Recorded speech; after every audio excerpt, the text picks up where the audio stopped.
हरे कृष्ण, राधे राधे। चैत्र शुक्ला 15 मंगलवार के दिन अंजना के गर्भ से भगवान शंकर ने वानर रूप से अवतार ग्रहण किया। अंजना और केसरी के आनंद की सीमा न रही। शुक्ल पक्ष के चंद्रमा के समान दिन प्रतिदिन बढ़ते हुए बालक का लालन पालन बड़े ही मनोयोग से होने लगा।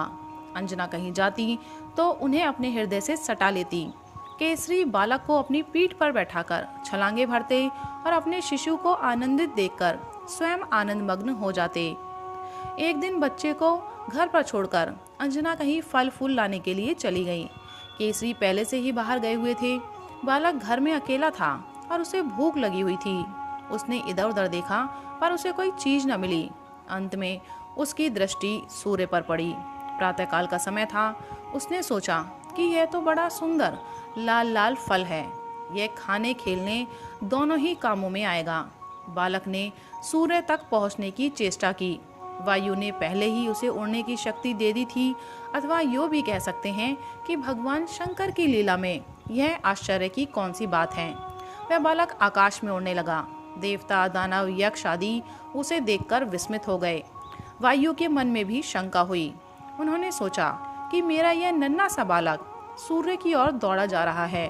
मध्याह्न काल के तरुण सूर्य की प्रखर किरणों से कहीं यह जल न जाए। उन्होंने हिमालय और मलयाचल से शीतलता इकट्ठी की और अपने पुत्र के पीछे पीछे चलने लगे। सूर्य ने भी देखा। उनकी दिव्य दृष्टि में बालक की महत्ता छिपी न रही। उनके मन में कई बातें आईं। उन्होंने देखा कि स्वयं भगवान शंकर ही वानर बालक के वेश में मेरे पास आ रहे हैं। यह बात भी उनसे छिपी न रही कि मेरे पितृतुल्य वायुदेव के आशीर्वाद से ही इस बालक का जन्म हुआ है और वे स्वयं इसकी रक्षा करने के लिए आ रहे हैं। उन्होंने अपनी कर किरणें शीतल कर दी, मानो वे अपनी कोमल करों से स्पर्श करके अपने छोटे भाई को दुलारने लगे, अथवा जगत पिता शंकर को अपने पास आते देखकर उनका स्वागत करने लगे।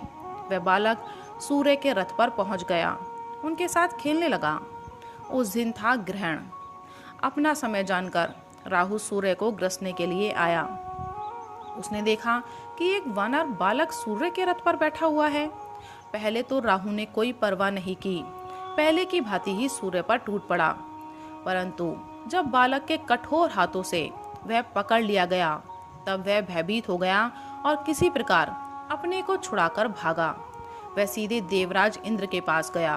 उसने जाकर इंद्र से कहा, देवराज, आपने सूर्य को ग्रसने का अधिकार मुझे दिया है, क्या अब आपने किसी दूसरे को भी यह अधिकार दे दिया है?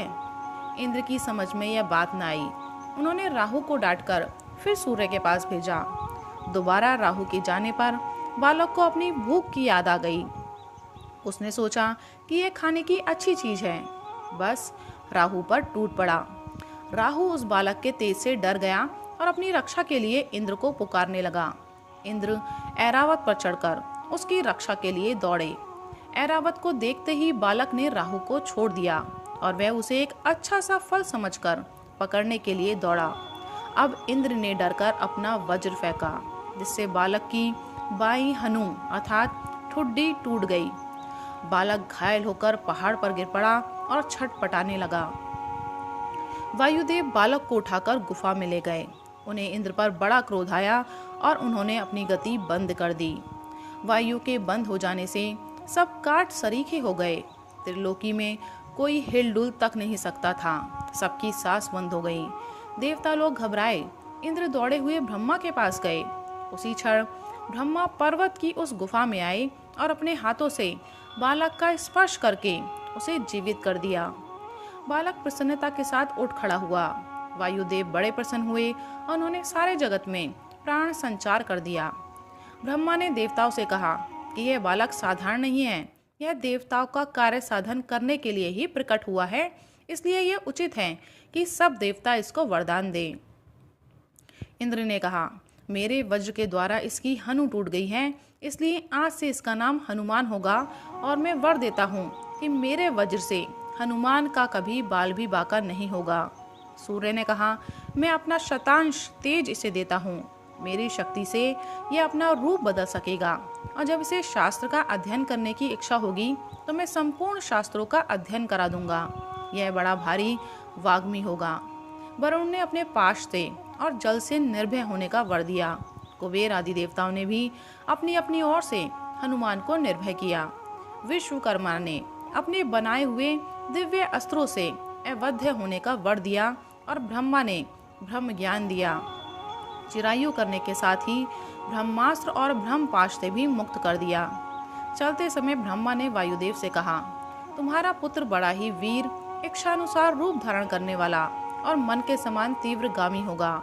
इसकी गति अप्रतिहत होगी, इसकी कीर्ति अमर होगी और राम रावण युद्ध में यह राम का सहायक तथा उनका परम प्रीति भाजन होगा। इस प्रकार हनुमान को वर देकर सब देवता अपने अपने धाम को चले गए। अंजना और केसरी को यह सब सुनकर जो सुख हुआ वह सर्वथा अनिर्वचनीय है।